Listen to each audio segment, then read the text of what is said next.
여러분들께서는 잘 활용하시게 되게 되면 종합소득세에 들어가지 않고 누진에 대한 불이익을 받지 않는 아주 좋은 꿀팁 중에도 또 하나가 될 수 있습니다. 그럼 아까 말씀드렸던 손익통산이라고 하는 부분들과 이런 부분들에 대한 거를 잘 배치하시게 되게 되면 여러분들의 자산 부분들에 대한 것이 잘 지켜갈 수 있고요. 잘 자녀들한테도 도움이 많이 되고 여러분들한테도 도움이 많이 될 것 같습니다. 안녕하십니까. 중년 자산가의 고민을 풀어보는 시사정보 유튜브 채널 YN타임즈를 시작하겠습니다. 만나뵙게 돼서 반갑습니다.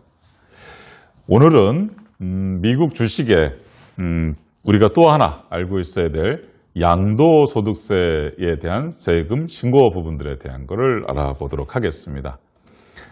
미국 주식, 여러분들께서 이제 시대 변화에 따라 가지고선 미국 주식을 놓치고선 부를 많이 불리고 또 지키고 이런 부분들에 대한 거를 그냥 패스할 수 있을까요? 아닙니다. 신경 쓸 수밖에 없을 겁니다. 그렇다 그러면 미국 주식에서의 발생될 수 있는 세금이 몇 가지가 있냐면 두 가지가 있습니다. 그 중에 하나가 뭐다? 오늘 다루게 될 양도소득세가 있고요. 또 하나의 다른 편에서 나왔던 배당소득세라고 하는 두 가지가 있습니다. 그 중에 배당소득세 부분들에 대한 거는 다른 편에서 말씀드렸으니까 거기를 참조하시면 될 것 같고요. 오늘은 뭐냐 그러면 양도입니다. 처음에 1,000만 원 부분들에 대한 것이 만약에 뭐 3만 원 이렇게 됐다 그러면 그 차액 부분들에 대한 거에 대한 과세되는 것을 양도소득세 부과라고 하지 않습니까? 그렇듯이 미국 주식에서도 마찬가지로다가 부과될 수 있는 사항이 됩니다. 그래서 오늘은 양도소득세 부분에 부과되는 부분들에 대한 것을 알아보도록 그렇게 하겠습니다.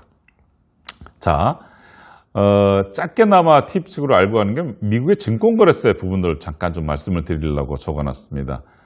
미국에는 우리나라에서는 매도 매수 시에 0.25, 0.23, 또 나중에 궁극적으로 0.15까지 가는 부분들로다가 조정안이 나와 있는데 미국에 있어서의 증권거래세는 없습니다. 단 특이한 게 뭐가 있냐 그러면 매도 시에만 0.00221%가 있는 아주 특이한 게 있습니다. 거의 없다고 보시는 게 있죠. 이런 부분들에 대한 거 있습니다. 자, 아까 말씀드린 것처럼 매매할 적에 발생되는 부분들에 대한 거를 뭐냐면 매매 차익이라고 하고요.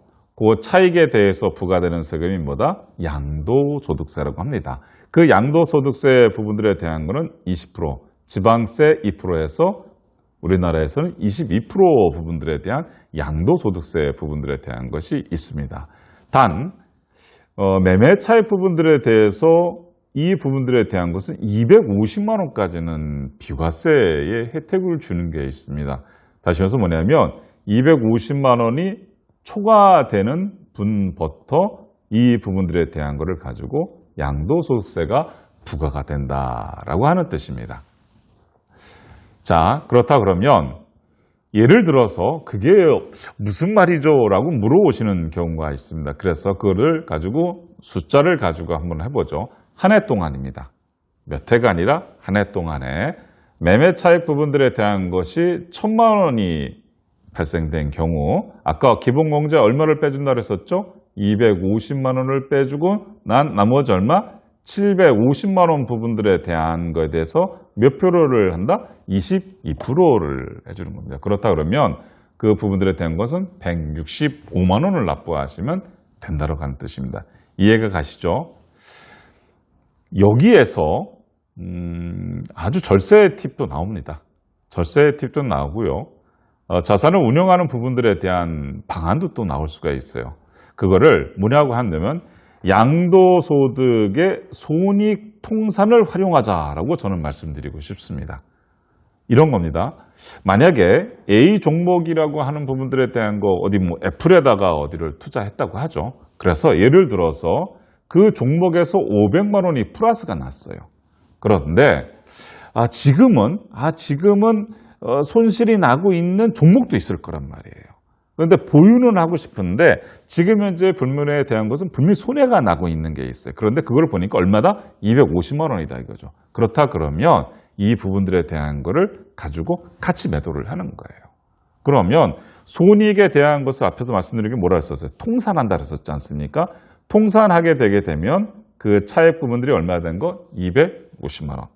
근데 양도소득세는 얼마부터 부과가 된다고 말씀드렸었죠? 250만 원부터 부과가 된다라고 말씀드렸었죠. 다시 말해서 여기가 이렇게 손익 통산이 되게 되면 세금이 부과된다 안 된다? 안 된다입니다. 그리고 난 다음에 그 다음 연도 1월 4일, 5일, 6일 됐을 적에 마이너스 났던 부분들이지만 내가 보유를 꼭 하고 싶었던 걸 다시 매수하시면 되는 형태가 되는 거죠. 오케이, 무슨 말인지 아시겠죠? 여러분들께서 그런 부분들에 대한 손익 통상에 대한 꿀팁도 활용해 보시면 괜찮을 것 같습니다. 이 경우는 뭐냐면 차익을 실현하는 경우에만 과세가 됩니다. 만약에 여러분들께서 보유만 하고 계시는 경우에 있어서는 세금이 있다 없다? 없다. 오케이, 아셨죠? 자, 양도소득세 신고 부분들에 대한 겁니다. 1월 1일부터 12월 31일까지 한 해 동안에 양도 내역이 있다 그러면 익년도 5월 말까지를 신고하시면 되는 형태가 됩니다. 나는 했긴 했는데 250만 원 이하 부분들에게 되기 때문에 안 해도 될까요? 그건 아닙니다. 250만 원 이하가 되더라도 신고는 반드시 해야 되는 형태 알고 계시죠? 자, 직접 투자를 하시는 경우가 있는데 만약에 미국에다가 직접 투자를 하시는 경우에 있어서는 본인이 직접 매매 내역을 건별로 기입을 해가지고선 양도소득세 부분들을 5월 말까지 신고하셔야 되고요. 만약에 여러분들께서 증권사 부분들을 대항해서 하시게 되게 되면 이 세무 대리인 역할을 누가 진다? 증권사에서 해주고 있으니까 여러분들께서 언제 보통 보게 되면 증권사에서 한 4월 달 정도가 되게 되면 그 부분에 대한 안내가 뜨니까 그때 클릭을 하셔서 신고하시면 될 것 같습니다. 자, 해외 주식에 대한 양도소득세에 대한 겁니다. 굉장히 좋은 게 하나가 있다 그러면 뭐냐면 분류과세를 좀 말씀드리고 싶습니다. 분류과세가 뭔지라고 해서 궁금하신 분들이 있다 그러면 이렇게 좀 설명을 드려볼게요. 개인한테 부과되는 세금에 대한 소득에 대한 것을 분류할 적에 세 가지로 합니다. 첫 번째는 뭐냐 하면 종합소득세라고 합니다. 그래서 이자와 배당, 사업, 근로, 연금, 기타. 이 중에 이자와 배당을 묶어서 우리는 뭐라고 한다 그러면 금융소득종합과세 대상자 해서 얼마 기준? 2천만 원 기준이었던 거 여러분 알고 계시죠? 자, 또 하나는 뭐냐 그러면 분류과세가 있습니다. 분류과세라고 하는 부분들에 대한 것은 시간도 오래 걸리고요. 금액도 커져 있어서 우리는 보통 그 부분에 대한 것을 퇴직금 부분들에 대한 것을 했고요. 또 하나는 뭐냐면 양도소득세를 했습니다. 그래서 부동산의 양도소득세 부분들에 대한 것을 우리는 분류과세를 해줬었어요. 왜 그러냐 그러면 만약에 퇴직금을 받았는데 그 퇴직금이 이자와 배당처럼 2천만 원 이상이 된다 그래가지고 만약에 뭐 2억 퇴직금을 퇴직을 하셔서 2억, 5억을 받았다고 하는 경우가 있다 그러면 2천만 원 빼고 나서 나머지 부분들이 만약에 종합소득으로 올라간다 그러면 누진에 대한 불이익을 받게 되지 않습니까? 그래서 이런 부분들에 대한 것을 없애주기 위해서 이 부분들에 대한 것을 구분해 주는 게 뭐다? 분류과세라고 하는 겁니다. 그래서 이 분류과세 부분에 대한 것이 누가 들어가느냐 그러면 해외 주식이 여기에 들어간다라고 하는 사실이 되는 겁니다. 여러분들 마찬가지로 해외 주식 부분들에 대한 것을 가지고 사고 팔았을 적에 그 양도소득 부분들에 대한 것은 무슨 과세한다? 분류과세. 그렇게 되면 누진에 대한 불이익은 받지 않는다. 이거 상당히 괜찮은 겁니다.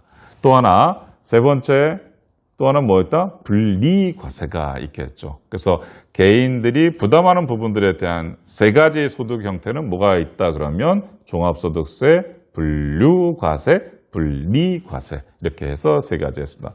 해외 주식 부분들에 대한 양도소득세 부분들에 대한 건 분류과세를 들어감을 여러분들께서는 잘 활용하시게 되게 되면 종합소득세 들어가지 않고 누진에 대한 불이익을 받지 않는 아주 좋은 꿀팁 중에도 또 하나가 될 수 있습니다. 그러면 아까 말씀드렸던 손익통산이라고 하는 부분들과 이런 부분들에 대한 거를 잘 배치하시게 되게 되면 여러분들의 자산 부분들에 대한 것이 잘 지켜갈 수 있고요. 잘 자녀들한테도 도움이 많이 될 거고 여러분들한테도 도움이 많이 될 것 같습니다.